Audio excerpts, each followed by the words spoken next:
Hi, TXUUJM. It's Reverend Erin, and I am at the Southwest UU Ministers Retreat today out near Lake Belton. It's a beautiful, breezy day, and I just wanted to send you some love and also share some thoughts with you. First of all, it's wonderful to be here with many of your ministers, a lot of the intern ministers. Bess Thornton, our TXUUJM intern minister, is here. Ministers from pretty much all of our member congregations that have ministers are here, so it's great to be together. We're doing artwork with Mindy Cardenas. We are doing poetry with Naomi Shiab-Nye, which is an incredible gift to be with her. And I'm getting some time to reflect on an experience that Michelle and I had on Saturday, which was to be at a solidarity talk with Kelly Hayes. Kelly is someone who I've known online for a long time, but it was my first time, I think, to get to meet her in person. She is an organizer in Chicago. She refers to herself as urban indigenous.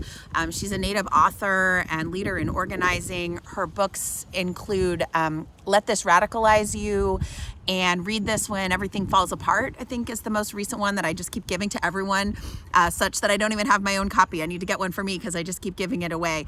She's so wise and clear and compassionate, and also just very serious about the work of liberation that we have to do. And there were a few things that Kelly shared. She was in Austin for a couple days that I want to share with you.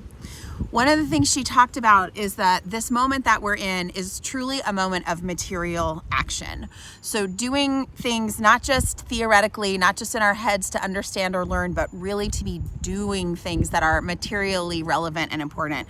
So she said, whether you're doing the work of, getting in the way and warning people in regards to ICE, even just documenting ICE in your community, which she said can be excruciating, but is so important.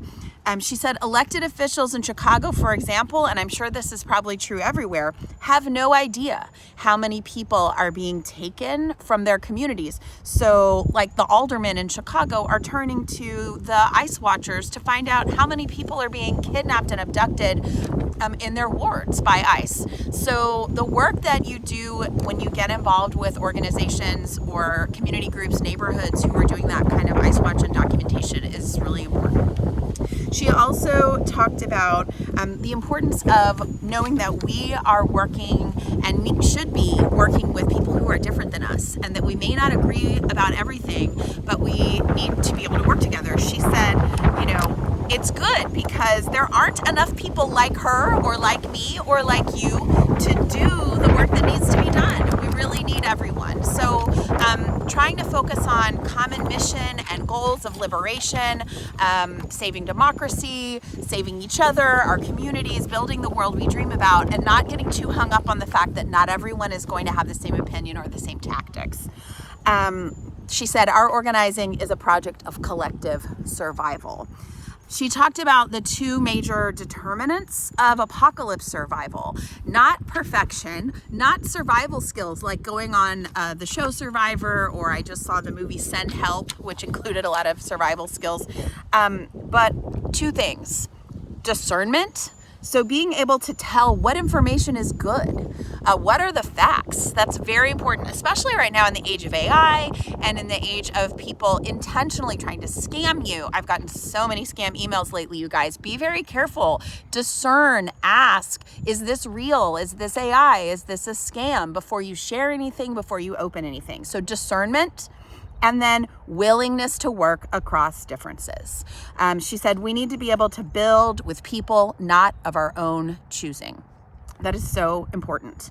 What else did she have to say that I want to tell you? She said that another organizer and comrade, Ash Williams, asked what previous experiences had prepared Kelly for the Midway Blitz, the big ICE blitz that happened in Chicago prior to Minneapolis, and which continues in some regard. We know because the government tells us ICE is leaving does not mean that they've gone away entirely. And Kelly said to that question, what previous experience prepared you for this? She said, nothing. And Kelly has been in the work for a long time. Kelly said there are practices that are useful for this moment, but truly nothing nothing is like this moment. So we can acknowledge that our nation was built on this kind of state violence, and state violence has been affecting people all along, Indigenous people, Black people, people of color. And we can also acknowledge that this moment is truly one of moral urgency that we have not seen before in this particular way. She talked about needing rituals for going into action and rituals for coming out of action. And in particular, she named singing. Singing to start an action, singing to end an action. Singing to yourself and with your people to help release feelings. And a song that she named Singing with my dear friend Atina Oyadi, a Chicago Unitarian Universalist and poet. Tina and I were pregnant together in Chicago at the same time 16 years ago. Was Time After Time by Cyndi Lauper. So you really can pick a song that you love. I was just overjoyed to hear that that was a song that they use in and out as a ritual. So what else? Thinking about all this work in some ways as a collective grief process. So we are grieving what's going on, and the action work that we do helps us not stay stuck in grief. The community that we build together, going to action hour together on Thursdays, going to church on Sundays, taking action, getting ready to go to a march or making phone calls. All of that helps us put our grief into a healthy place as well. And then I think the last thing I'll share with you is that she talked about most people aren't brave as individuals, and that is okay and as it should be. You do not need to be brave as an individual. Most people, Kelly Hayes said, find our courage in collectivity. We were never meant to survive alone. And we need to overcome this sense of separateness. We need to reach out and widen our communities together. That's how we're going to survive.